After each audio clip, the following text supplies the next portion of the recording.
오스트리아 왕위 계승 전쟁에서 보았듯이 현재의 벨기에 지방 대부분을 오스트리아가 가지고 있는다거나 스페인이 시칠리아와 남부 이탈리아를 가지고 있고 프루시아의 국경이 분리되어 있는 등 한국인이 보기에는 선뜻 이해하기 어려운 국경을 가진 나라들이 많았습니다. 게다가 국경선의 개념도 명확하지 않았죠. 이런 나라들은 왜 이런 형태의 국경을 가지게 된 걸까요? 유럽의 전체 면적은 현대의 중국의 면적과 비슷하다고 합니다. 하지만 중국과 달리 유럽에는 수많은 나라들이 들어서 있죠. 중국의 경우 황하강과 양쯔강을 중심으로 농경 문화가 발달하였고 중원을 중심으로 넓은 평야가 펼쳐져 있어 통합이 수월했던 반면 유럽의 산맥과 숲, 강 같은 자연 장벽은 서로 다른 지역의 교류를 제한하고 각 지역이 독자적인 정치, 경제 체제를 발전시키게 만들었습니다. 그 결과 중세 유럽은 중앙 권력보다 지방 영주 중심의 봉건제가 발달했고 때론 왕보다 강력한 영주나 귀족들이 등장하여 통일을 방해하는 구조였죠. 게다가 게르만족, 라틴족, 슬라브족 등 민족이 다양하고 그들이 쓰는 언어가 달랐으며 상이한 종교와 정치체제 등 상당히 복잡한 구조를 보였습니다.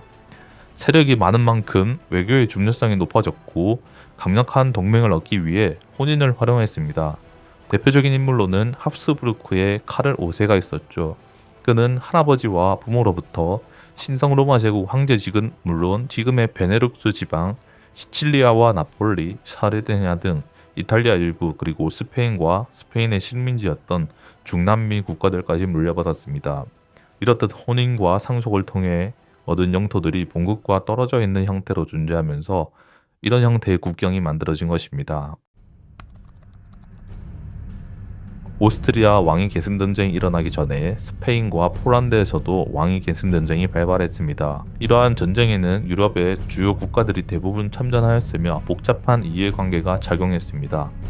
분권주의가 강했던 유럽은 특정 세력이 패권을 쥐는 것을 항상 경계했기 때문에 다수가 연합하여 강대한 세력에 대항했죠. 이른바 균형의 정치라는 논리였습니다.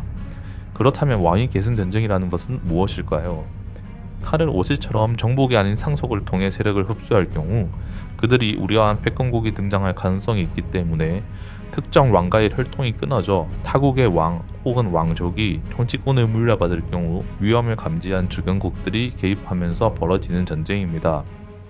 예를 들어 1701년에 발발한 스페인 왕위 계승 전쟁은 스페인 합스부르크 왕조의 마지막 왕 카를로스 2세가 후사 없이 사망하면서 모교의 계승권자들이 프랑스 루이 14세의 둘째 손자였던 필리프와 신성 로마 제국 황제 레오폴드 1세의 처남 카를 대공이었고 따라서 전쟁은 스페인을 놓고 프랑스와 오스트리아의 대결 구도가 됩니다. 여기에 각국의 이해관계가 겹치며 영국, 네덜란드뿐 아니라 독일과 이탈리아 중소국가들까지 참전하는 국제전이 되었죠. 스페인과 프랑스가 통합해 초강대국이 될 것을 두려워한 영국과 네덜란드는 오스트리아와 연합해 프랑스와 맞섰습니다. 전쟁의 결과 비록 스페인 국왕은 프랑스의 필리프가 차지했지만 스페인 왕이 프랑스 왕을 겸임할 수 없다는 내용의 조약을 받아내며 끝내 스페인과 프랑스의 통합 왕국 탄생만은 막아내게 됩니다. 서로마 제국이 멸망한 뒤 세워진 프랑크 왕국은 샤를마누 대제 사후 손자들에 의해 동서로 분할되었습니다. 그중 동프랑크 왕국의 전성기를 구가했던 오토 1세는 로마의 교황에 의해 황제로 대관식을 치르면서 신성로마 제국이 탄생했습니다. 이렇게 탄생한 신성로마 제국은 독일과 이탈리아 북부를 포함한 광범위한 영역의 수많은 봉건 영주들의 집합체로 구성되어 있었고 그 숫자는 대략 300여 개에 달했습니다. 이들은 봉건법에 따라 명목적으로 신성로마 제국 황제에게 충성했지만 사실상 독립국처럼 활동했죠. 제국을 구성하는 영방 국가들은 대공, 공작, 백작 등 세습 귀족들이 다스리는 제후국, 대주교 혹은 추기경이 다스리는 교회령, 오직 황제에만 충성하며 시민계층이 자체적으로 통치하는 자유도시 등 다양한 형태를 취하고 있었습니다. 한편 신성로마 제국 황제는 선거를 통해 뽑히는 선출직이었습니다. 이 선거에서 투표를 행사하는 제후들을 선제후라고 불렀죠. 최초의 선제후들은 7명이었는데 귀족령과 교회령으로 구성되어 있었으며 후에 9명까지 늘어나게 됩니다.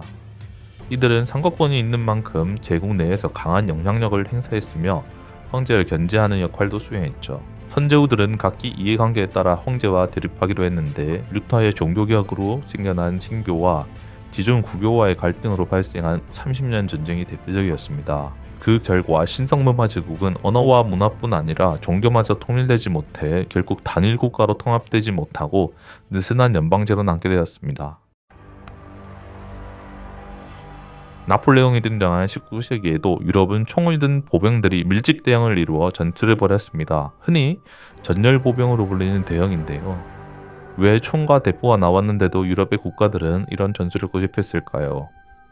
여기에는 몇 가지 이유가 있습니다. 우선 총의 성능입니다. 당시 주로 사용하던 머스킷은 재장전이 오래 걸렸기 때문에 평균적으로 분당 두세 발 쏘는 게 한계였고 불발율 또한 높았습니다. 게다가 당시엔 화약값이 비싸 사격 훈련을 거의 하지 못했기 때문에 개개인의 명중률 역시 기대하기 힘들었죠. 이러한 단점들을 보완하기 위해 철저한 사격 통제로 일제 사격을 통한 산탄총 효과를 노렸던 것입니다. 총의 효과를 극대화하기 위한 전술이다 보니 아직까지도 위협적이던 기병 돌벽에 대한 저지력도 가지게 되었죠. 이 때문에 전열보병은 몇 세기에 걸쳐 최강의 전술로 자리 잡았던 것입니다. 그러나 날아오는 총알과 포탄을 막을 방법은 없었기 때문에 병사들은 언제 죽을지 모른다는 공포에 시달려야 했습니다. 피해를 줄이기 위해 병사들을 상대식 주면 피워버리기 일쑤였죠.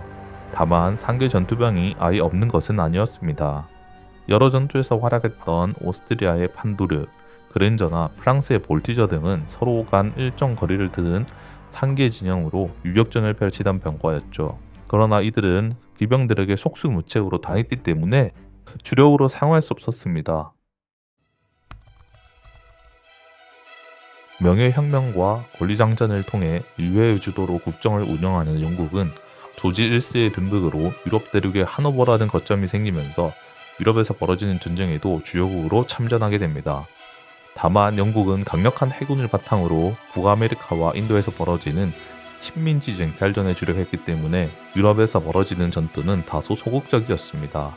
영국의 당시 인구는 약 800만 정도로 프랑스에 비해 4분의 1 수준이었기 때문에 병력에서는 열세였지만 식민지를 통한 부유한 재정으로 정예 병력을 양성시킬 수 있었습니다. 절대 왕정을 구가한 프랑스는 인구 2,500만 명에 달하는 국력으로 주변국들을 압도했지만 상당히 낭비적인 정책과 새는 세금이 많아 만성적인 전쟁 비용 부족과 부실한 보급을 겪었죠. 대륙에 기반을 두고 있었기 때문에 해군보다는 육군을 주력으로 삼았고 식민지 쟁탈전을 벌이는 영국에 대항해 영국의 유럽 거점인 하노버를 점령하여 식민지와 교환하는 전략을 세웠습니다. 그러나 이러한 전략이 무색하게도 병력과 지원이 부족했던 식민지 전선에서 오히려 우세를 점했고 반면에 유럽 전선에서는 고전을 면치 못했죠. 오스트리아 왕위 계승 전쟁에서 활약했던 모리스 드 sak스 같은 뛰어난 지휘관이 없었던 것도 뼈아픈 부분이었습니다. 표트르 대제의 개혁과 대북방 전쟁의 승리를 통해 강대국의 반열에 오른 러시아 역시 유럽으로의 영향력을 확대하기 위해 전쟁에 뛰어들었습니다. 러시아군은 질적으로는 우세하지 않았으나 상당한 병력을 가지고 있었고 쉽게 무너지지도 않았습니다. 때문에 러시아군을 상대하는 입장에서는 승리를 하더라도 상당한 희생을 감수해야만 했죠. 다만 끝도 없이 긴 보급성과 불안정한 재정은 항상 러시아군의 발목을 잡게 됩니다. 슐레지엔을 잃고 절치부심한 마리아 테레지아의 오스트리아 역시 재정을 확충하고 군대를 개편하여 전쟁에 대비했습니다. 오스트리아는 헝가리, 보헤미아, 크로아티아 등으로 이루어진 느슨한 연합체였기 때문에 국력을 집중시키기 어려웠는데 마리아 테레지아는 적재적소에 유능한 인물들을 등용하여 개혁을 추진했습니다. 아우그비츠 백작은 기존의 귀족들과 지방정부가 가지고 있던 도세권을 폐지해 중앙 집권을 강화시켰고 늘어난 재원을 통해 상비군을 유지했습니다. 다운 백작은 늘어난 상비군을 맡아 훈련시켜 프로이센과 대등한 수준까지 끌어올렸죠. 특히 포병을 중점적으로 키워 질을 대폭 높였습니다. 다만 오스트리아 왕위 계승 전쟁에서 활약했던 케벤 힐러나 트라움과 같은 뛰어난 지휘관들이 부족해 전장에서는 늘 수동적이고 방어적인 전술을 펼칠 수밖에 없었죠. 오스트리아 왕위 계승 전쟁을 촉발시켰던 프로이센은 프리드리히 2세의 아버지였던 프리드리히 위렐렘 1세가 시행한 재정과 행정개혁을 토대로 강력한 상비군과 중앙 집권화된 관료제를 통해 매우 효율적인 통치 시스템을 구축했습니다. 이러한 시스템을 기반으로 프리드리히는 새는 돈을 막고 신속한 동원과 대규모 상비군을 유지할 수 있었습니다. 프로이센의 인구는 약 500만으로 프랑스의 5분의 1 수준밖에 안 되었지만 병력은 18만 명에 달했죠.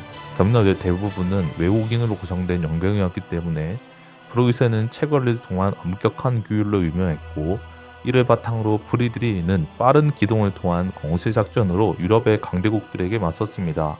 오스트리아 왕위 계승 전쟁이 끝난 지 고작 8년 만인 1756년 유럽엔 다시금 전운이 감돌았고 그 중심에는 프로이센이 있었습니다.